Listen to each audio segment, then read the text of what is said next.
Hello friends, ഇന്നൊരു requested video ആണ് കേട്ടോ. ക്രാഫ്റ്റ്ലോപ്പിൽ ഗ്ലാസ് പെയിൻറ്റ് വെച്ചിട്ടൊരു ബോട്ടിൽ ആർട്ട് ചെയ്യുന്ന വീഡിയോ കാണിക്കുമെന്ന് കുറച്ച് പേരൊക്കെ ചോദിച്ചിരുന്നു.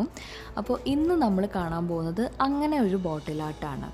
പല കളറായിട്ടുള്ള മൊറോക്കൻ ക്യാൻഡിൽ ഹോൾഡേഴ്സ്, ലാംപ് ഷെയ്ഡ്സൊക്കെ കണ്ടിട്ടുണ്ടാവും. ഇന്ന് അത്തരത്തിലൊരു ക്രാഫ്റ്റാണ് നമ്മൾ ചെയ്യാൻ പോകുന്നത്. ഇതിന് വേണ്ടിയിട്ട് നമ്മളൊരു പ്ലെയിൻ ബോട്ടിൽ എടുത്തേക്കുവാണ്. കളറൊന്നും ഇല്ലാത്ത ട്രാൻസ്പെറൻ്റ് ആയിട്ടുള്ളൊരു ബോട്ടിലാണ് എടുത്തിരിക്കുന്നത്. എന്നിട്ട് ഒരു ഔട്ട്ലൈനർ എടുത്തിട്ടുണ്ട്. ഗോൾഡൻ കളർ ഔട്ട്ലൈനറാണ് കേട്ടോ ഞാൻ വാങ്ങിയിരിക്കുന്നത്. ഗ്ലാസ് പെയിൻറ്റ് ചെയ്യുമ്പോൾ നമ്മൾ ഇങ്ങനെ ഔട്ട്ലൈനർ വെച്ച് ചെയ്തിട്ടില്ലെങ്കിൽ രണ്ട് കളർ തമ്മിൽ മിക്സ് ആവും. അപ്പോൾ നമ്മൾ ഉദ്ദേശിക്കുന്നൊരു ഷെയ്ഡ് കിട്ടില്ല. ഇങ്ങനെ ഔട്ട്ലൈനർ ഇല്ലാതെ കളർ മിക്സ് ചെയ്തിട്ട് ഷെയ്ഡിങ് വരുന്ന തരത്തിലുള്ള പെയിൻറ്റിങ്ങുകളും ഗ്ലാസ് പെയിൻറ്റ് വെച്ച് ചെയ്യാറുണ്ട്. പക്ഷേ ഈ ഒരു ക്രാഫ്റ്റിന് നമുക്കത് ആവശ്യമില്ല. അതുകൊണ്ട് തന്നെ നമ്മളിതിൽ ഔട്ട്ലൈനർ ഉപയോഗിക്കുന്നുണ്ട്. സിമ്പിളായിട്ട് എല്ലാവർക്കും വരയ്ക്കാൻ പറ്റുന്ന തരത്തിലുള്ളൊരു ഡിസൈൻ വേണം എന്നുള്ളതുകൊണ്ട് ഞാൻ അങ്ങനെ ഒരു പ്രത്യേക ഷേപ്പൊന്നുമല്ല വരയ്ക്കുന്നത്.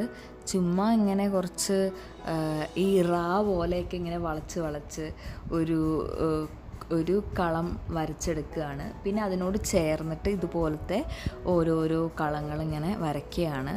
നിങ്ങൾക്ക് കാണുമ്പോൾ മനസ്സിലാവും, കാരണം ഈ ഷേപ്പിന് എന്ത് പറയണമെന്ന് എനിക്കറിയില്ല. അങ്ങനെ പ്രത്യേകിച്ച് പേരൊന്നും ഇല്ലാത്തൊരു തരം ഷേപ്പാണ്. അപ്പോൾ നമ്മളിതിങ്ങനെ ജോയിൻ ചെയ്തിട്ട് നിറയെ വരച്ചിട്ട് ഈ ബോട്ടിൽ ഫുള്ള് ഫില്ല് ചെയ്യും. അങ്ങനെയാണ് ചെയ്യാൻ പോകുന്നത്. ഇപ്പോൾ ദേ 2 എണ്ണം വരച്ചു. ഇനി അടുത്തത് അതിനോട് ജോയിൻ ചെയ്തിട്ട് ഇങ്ങനെ വരയ്ക്കാൻ പോവാണ്. ഇങ്ങനെ ബോട്ടിൽ ഫുള്ളും നമ്മൾ ഈ ഡിസൈൻ വെച്ച് ഫില്ല് ചെയ്യുകയാണ്. ഫ്ലാറ്റായിട്ടുള്ള ഒരു ഗ്ലാസ്സിൽ ചെയ്യുന്നതിനേക്കാളും കുറച്ച് ബുദ്ധിമുട്ടുണ്ടാവും ബോട്ടിൽ ഔട്ട്ലൈൻ ചെയ്യുമ്പോൾ. ഇതേ ചെയ്ത് കഴിഞ്ഞിട്ടുണ്ട്. നമ്മൾ ഫുള്ള് അങ്ങനത്തെ ഒരു ഡിസൈൻ വെച്ച് ഫില്ല് ചെയ്തിരിക്കുകയാണ്. ഇനി നമ്മളിതിൽ ഓരോ കളത്തിലും ഓരോ ടൈപ്പ് കളറ് കൊടുക്കും. ഔട്ട്ലൈനറൊക്കെ നിങ്ങൾക്ക് ഇഷ്ടമുള്ള കളറ് സെലക്ട് ചെയ്യാം കേട്ടോ. അതുപോലെ തന്നെ ഉള്ളിൽ ഫില്ല് ചെയ്യുന്ന കളറും നിങ്ങൾക്ക് ഇഷ്ടമുള്ളത് സെലക്ട് ചെയ്യാം.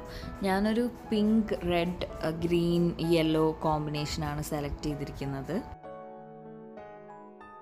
ഫെവിക്രിലിൻ്റെ സോൾവെൻറ്റ് ബേസ്ഡ് ഗ്ലാസ് കളറാണ് ഞാൻ ഈ ആർട്ട് ചെയ്യാൻ വേണ്ടിയിട്ട് യൂസ് ചെയ്തിരിക്കുന്നത്. പക്ഷേ എനിക്കൊരു അത്ര നല്ലൊരു അനുഭവമല്ല കേട്ടോ ഈ പെയിൻറ്റ് യൂസ് ചെയ്തപ്പോൾ ഉണ്ടായത്. ഞാൻ പറയാം. ഇതിൽ tomato red, pink, orange, golden yellow, turquoise blue, പിന്നെ ഒരു സോൾവെൻറ്റ് എന്ന് പറഞ്ഞിട്ട് 6 കളേഴ്സാണുള്ളത്. ഈ സോൾവെൻറ്റ് എന്ന് പറയുന്നത് ട്രാൻസ്പെറൻ്റ് ആണ്.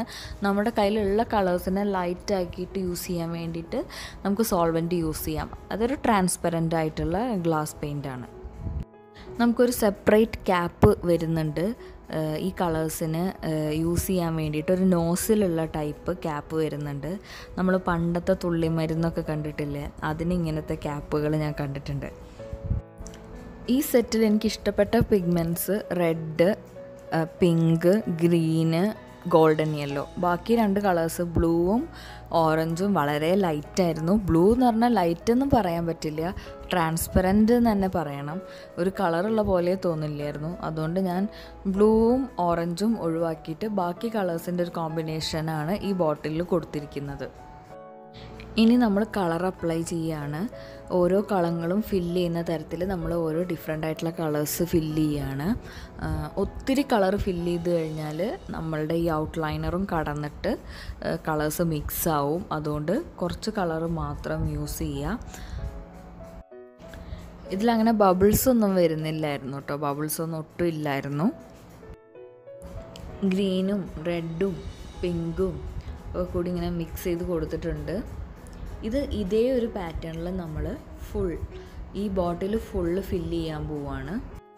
കുറച്ച് സമയമൊക്കെ വേണ്ടി വരും. നമുക്ക് പെട്ടെന്ന് അങ്ങ് ചെയ്ത് തീർക്കാൻ പറ്റില്ല. ഗ്ലാസ് പെയിൻ്റാണ്, അതൊന്ന് ഉണങ്ങേണ്ട ടൈം എടുക്കും. എനിക്കതിൻ്റെ പാക്കേജിങ് ഒട്ടും ഇഷ്ടമായില്ല. കാരണം ക്വാളിറ്റി വളരെ കുറവായിരുന്നു. അതുകൊണ്ട് തന്നെ പെയിൻറ്റ് ചെയ്യുമ്പോൾ പെയിൻറ്റൊക്കെ സൈഡിൽ കൂടെ ഒലിച്ചിറങ്ങുന്നുണ്ടായിരുന്നു.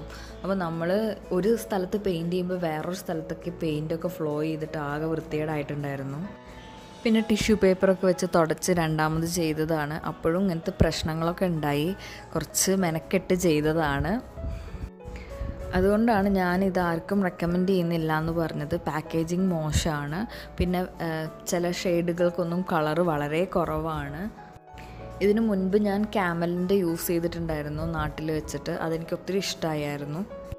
ആരെങ്കിലും ഈ പെയിൻറ്റ് യൂസ് ചെയ്തിട്ടുണ്ടെങ്കിൽ നിങ്ങളുടെ എക്സ്പീരിയൻസ് എന്താണെന്നൊന്ന് കമൻറ്റ് ചെയ്യുക. ഇതേ നമ്മുടെ ഫൈനൽ ബോട്ടിൽ ഇതാണ്. ഫുൾ കളറും ഓരോ കളത്തിലും ഞാൻ ഫില്ല് ചെയ്തിട്ടുണ്ട്. കുറച്ച് ടൈം എടുത്തെങ്കിലും ചെയ്ത് കഴിഞ്ഞപ്പോൾ എനിക്ക് ഒത്തിരി ഇഷ്ടമായിട്ടോ. നല്ല രസമുണ്ടായിരുന്നു കാണാനായിട്ട്. എനിക്ക് തോന്നുന്നു ക്യാമറയിലേക്ക് ആ കറക്റ്റ് ഒരു കളർ കിട്ടുന്നില്ല. നേരിട്ട് കാണാനാണ് കുറച്ചും കൂടെ ഒരു മിഴിവ്. ഇതേ ബോട്ടിൽ തന്നെ നമുക്കൊരു മൊറോക്കൻ ബോട്ടിൽ ലാമ്പായിട്ട് യൂസ് ചെയ്യാം. ഇതിൽ ഞാൻ LED ബൾബാണ് ഇട്ടേക്കുന്നത്. കണ്ടോ, ഈ ഒരു ലൈറ്റിൽ നല്ല രസമില്ലേ കാണാൻ. ലൈറ്റ് ഇട്ടപ്പോൾ എനിക്ക് കുറച്ചും കൂടെ ഈ ബോട്ടിൽ ഇഷ്ടമായി. അപ്പോൾ നിങ്ങളെല്ലാവരും ട്രൈ ചെയ്ത് നോക്കുക. ഡൗട്ട്സ് ഉണ്ടെങ്കിൽ കമൻറ്റിൽ ചോദിക്കുക. അപ്പോൾ താങ്ക്സ് ഫോർ വാച്ചിങ്. എല്ലാവരും സ്റ്റേ ഹാപ്പി.